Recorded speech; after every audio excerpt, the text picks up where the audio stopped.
ಮಸಾಲನ ಹುರ್ಕೋಬೇಕು. ಅದಕ್ಕೋಸ್ಕರ ಒಂದು 4ರಿಂದ 5 ಸ್ಪೂನ್ ಎಣ್ಣೆ ತೊಗೊಂಡಿದ್ದೀನಿ. ಅದಕ್ಕೆ 1 ಇಂಚು ಚಕ್ಕೆ ಹಾಕ್ತಾ ಇದ್ದೀನಿ. ಇದೆಲ್ಲ ಕುರಿ ಕಾಲ್ ಸೂಪಿಗೆ ಬೇಕಾದಂಥ ಮಸಾಲ ಪದಾರ್ಥಗಳು. ಓಕೆ, ಆಮೇಲೆ 1 ಸ್ಪೂನಷ್ಟು ಬ್ಲ್ಯಾಕ್ ಪೆಪ್ಪರು. ಓಕೆ, ಅದು ಗಂಟ್ಲಿಗೆಲ್ಲ ತುಂಬ ಒಳ್ಳೆಯದು. ನೆಕ್ಸ್ಟು ಅದಕ್ಕೆ ಒಂದು 6ರಿಂದ 8 ಲವಂಗ ಹಾಕ್ತಾ ಇದ್ದೀನಿ. ಲವಂಗ ಸಿಡಿಯುತ್ತೆ, ಅದು ಸಿಡಿಬೇಕು ಕೂಡ, ಆವಾಗ ಚೆನ್ನಾಗಿ ರೋಸ್ಟ್ ಆಗಿದೆ ಅಂತ ಚೆನ್ನಾಗಿ ಫ್ಲೇವರ್ ಬಿಡುತ್ತೆ ಅದು. ಅದಾದಮೇಲೆ ಹಸಿಮೆಣಸಿನ್ಕಾಯಿ ಹಾಕ್ತಿದ್ದೀನಿ ಒಂದು 6ರಿಂದ 8. ಆಮೇಲೆ ಬೆಳ್ಳುಳ್ಳಿ ಹಾಕ್ತಿದ್ದೀನಿ. ಬೆಳ್ಳುಳ್ಳಿ ಒಂದು 15ರಿಂದ 20 ಹಾಕ್ಬೋದು. ಓಕೆ, ನಿಮಗೆ ಕ್ವಾಂಟಿಟಿ ನೋಡಿ ನೀವು ಹಾಕ್ಕೋಬೋದು. ಅದಾದಮೇಲೆ 1ರಿಂದ 2 ಇಂಚು ಶುಂಠಿ ಹಾಕಿದ್ದೀನಿ. ಅದನ್ನು ನೀಟಾಗಿ ಫೈನಾಗಿ ಚಾಪ್ ಮಾಡಿದ್ದೀನಿ. ಇದನ್ನೆಲ್ಲ ಹಾಗೆ ಹಾಕ್ತಿದ್ದೀನಿ, ಯಾಕೆ ಅಂತಂದರೆ ನೆಕ್ಸ್ಟ್ ನಾನು ಮಸಾಲ ರುಬ್ತೀನಿ. ರುಬ್ಬೋದ್ರಿಂದ ನಮಗೆ ಅದೇ ರೀತಿ ನಾವು ಡೈರೆಕ್ಟಾಗಿ ಯೂಸ್ ಮಾಡ್ಬೋದು. ಆ ಥರ ಏನು ಬಾಯಿಗೆ ಸಿಗೋದಿಲ್ಲ ನಮಗೆ ಲಾಸ್ಟಿಗೆ. ಆದಮೇಲೆ ಕರಿಬೇವಿನ ಸೊಪ್ಪು ಹಾಕಿದ್ದೀನಿ ಸ್ವಲ್ಪ. ಅದನ್ನೆಲ್ಲ ಚೆನ್ನಾಗಿ ಮಸಾಲಾನ ಎಣ್ಣೆಲಿ ಹುರಿದ್ರೇ ನಮಗೆ ಫ್ಲೇವರ್ ಚೆನ್ನಾಗಿ ಬಿಡೋದು. ಹಾಗಾಗಿ ನೀವು ಎಣ್ಣೆ ಮೇಲೆ ಹಾಕಬೇಕು, ಡೈರೆಕ್ಟಾಗಿ ನೀರಿಗೆ ಹಾಕಿ ಮಾಡಬಾರ್ದು ಅದನ್ನು. ಫ್ಲೇವರ್ ಚೆನ್ನಾಗಿ ಅನ್ಸೋದಿಲ್ಲ. ಅದಾದಮೇಲೆ ಒಂದೇ ಈರುಳ್ಳಿ ಹಾಕ್ತಿದ್ದೀನಿ. ಈರುಳ್ಳಿ ಜಾಸ್ತಿ ಹಾಕಬಾರ್ದು, ಯಾಕೆ ಅಂತಂದರೆ ಇದು ನಮಗೆ ಸೂಪ್ ಬೇಕಲ್ವಾ, ಸೂಪು ಸ್ವೀಟ್ ಬಂದುಬಿಡುತ್ತೆ ಈರುಳ್ಳಿ ಜಾಸ್ತಿ ಹಾಕಿದರೆ. ಹಾಗಾಗಿ ನಾವು ಏನು ಮಾಡಬೇಕು, ಈರುಳ್ಳಿನ ಒಂದೇ ಒಂದು ಈರುಳ್ಳಿ ಕಮ್ಮಿ ಹಾಕ್ಕೋಬೇಕು ಈರುಳ್ಳಿ. ಅದನ್ನು ತಣ್ಣಗಾಗ್ಲಿಕ್ಕೆ ಬಿಟ್ಟಿದ್ದೀನಿ, ರೋಸ್ಟೆಡ್ ಆಗಿರೋ ಮಸಾಲಾನ. ಅದ್ರ ನಡುವೆ ಕಾಲನ್ನೆಲ್ಲ ನೀಟಾಗಿ ವಾಶ್ ಮಾಡ್ಕೊಂಡಿದ್ದೀನಿ. ಈಗ ಮಸಾಲೆ ಎಲ್ಲ ತಣ್ಣಗಾಗಿದೆ, ಸೊ ಅದನ್ನು ನಾನು ಇವಾಗ ಗ್ರೈಂಡ್ ಮಾಡಬೇಕು. ಅದಕ್ಕೋಸ್ಕರ ಅದನ್ನು ಮಿಕ್ಸಿಗೆ ಬಗ್ಗಿಸ್ಕೊಂಡೆ ಇವಾಗ. ಇನ್ನು ಮಿಕ್ಸಿಗೆ ಏನೇನು ಹಾಕಬೇಕು, ನಾವು ಹುರಿದಿರೋ ಎಲ್ಲ ಮಸಾಲ, ಅದಾದಮೇಲೆ ಒಂದು ಸ್ವಲ್ಪ ಮೆಂತ್ಯ ಸೊಪ್ಪು, ಮೇಥಿ, ಅದಾದಮೇಲೆ ಸ್ವಲ್ಪ ಕೊತ್ತಂಬರಿ ಸೊಪ್ಪು, ಇದೆಲ್ಲ ಹಾಕಿದ್ರೆ ಚೆನ್ನಾಗತ್ತೆ. ಮೆಂತ್ಯ ಸೊಪ್ಪು ಹಾಕಿದ್ರೆ ಒಂಥರ ಚೆನ್ನಾಗಿ ಫ್ಲೇವರ್ ಬರುತ್ತೆ. ಅದಾದಮೇಲೆ ಈಗೇನು ಸಾಲ್ಟ್ ಹಾಕ್ತಾ ಇದ್ದೀನಿ ಸ್ವಲ್ಪ, ಇದು ಮಸಾಲೆಗೆ ಮಾತ್ರ ನಾನು ಸಾಲ್ಟ್ ಹಾಕ್ತಿರೋದು. ನಾವು ಕಾಲಿಗೆ ಮತ್ತೊಂದು ಸಲ ಸಾಲ್ಟ್ ಹಾಕ್ಕೋಬೋದು. ಇವಾಗ ನಾವು ಜಸ್ಟ್ ಅದು ಮಸಾಲೆಗೆ ಹಾಕಿದ್ದೀನಿ, ಮಸಾಲ ರುಬ್ಬ ರೆಡಿಯಾಗಿದೆ. ಈ ರೀತಿ ನೀವು ಸ್ಲರಿ ಹೇಗೆ ಬೇಕಾಗಿ ಮಾಡ್ಕೋಬೋದು, ಬಟ್ ಫೈನ್ ಪೇಸ್ಟ್ ಆದರೆ ಚೆನ್ನಾಗಿರುತ್ತೆ.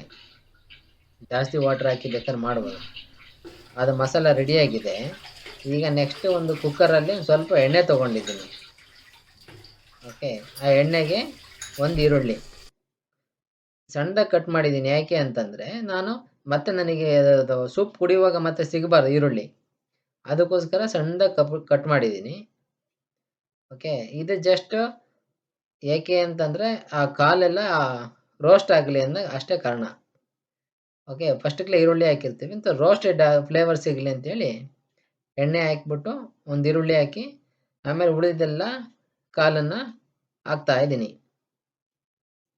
ಓಕೆ, ಮತ್ತು ಇದೇನಂದರೆ ಆ ಬೋನ್ ಇದೆಯಲ್ಲ, ಬೋನು ಕ್ರ್ಯಾಕ್ ಆಗಿರಬೇಕು ಸ್ವಲ್ಪ, ಆವಾಗ ಆ ಅಂಶ ಎಲ್ಲ ನಮಗೆ ಕರೀಲಿ ಬಿಡುತ್ತೆ. ಆಮೇಲೆ ಒಂದು ಸ್ವಲ್ಪ ಟೊಮೊಟೊ, ಒಂದು ಟೊಮೊಟೊ ಸಾಕು. ಓಕೆ, ಇಲ್ಲಿ ನಾನು 12 ಕಾಲು ತೊಗೊಂಡಿದ್ದೀನಿ, 1 ಡಜನ್ನು 12. ಹಿಂದೆ ಕಾಲು ಮತ್ತು ಮುಂದೆ ಕಾಲು 2 ಮಿಕ್ಸ್ ಇದೆ ಕಾಲಲ್ಲಿ.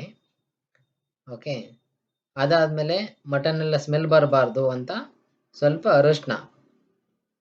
ಓಕೆ, ಅರಿಶಿನ ಹಾಕೋದ್ರಿಂದ ಏನಾಗುತ್ತೆ, ನಿಮಗೆ ಅದು ಮಟನ್ ಅಂತ ಇದು ಫ್ಲೇವರ್ ಬರಲ್ಲ, ನಿಮಗೆ ಸ್ಮೆಲ್ ಬರಲ್ಲ.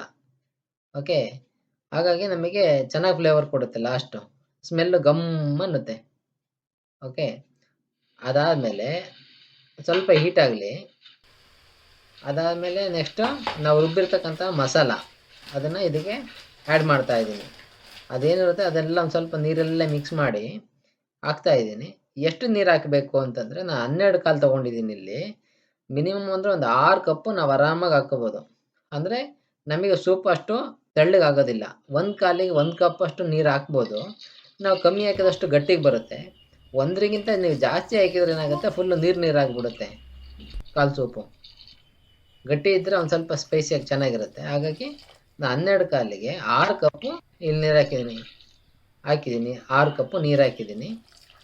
ಓಕೆ, ಇಷ್ಟಾಗಿದೆ ಮಸಾಲೆ ಎಲ್ಲ. ಇದನ್ನು ಇವಾಗ ನಾವು ಒಂದು ಸ್ವಲ್ಪ ಚೆನ್ನಾಗಿ ಕುದಿಸ್ಬೇಕು ಅವಾಗ.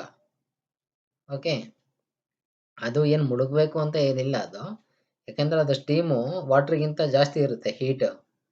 ಹಾಗಾಗಿ ಈಗೇನು ಉಪ್ಪು ಹಾಕ್ತಾ ಇದ್ದೀನಿ, ಅದು ಬಂದು ನಾನು ಮಟನ್ನಿಗೆ ಹಾಕ್ತಾ ಇರ್ತಕ್ಕಂಥ ಉಪ್ಪು. ಇದು ಹರಳುಪ್ಪು ಹಾಕ್ತಾ ಇದ್ದೀನಿ. ಓಕೆ, ಹರಳುಪ್ಪು ಒಂದು ಸ್ವಲ್ಪ ಸ್ಟ್ರಾಂಗ್ ಅಲ್ವಾ? ಹರಳುಪ್ಪು ಹಾಕಿದ್ದೀನಿ. ನೆಕ್ಸ್ಟ್ ಚೆನ್ನಾಗಿ ಕುದೀತಾ ಇದೆ.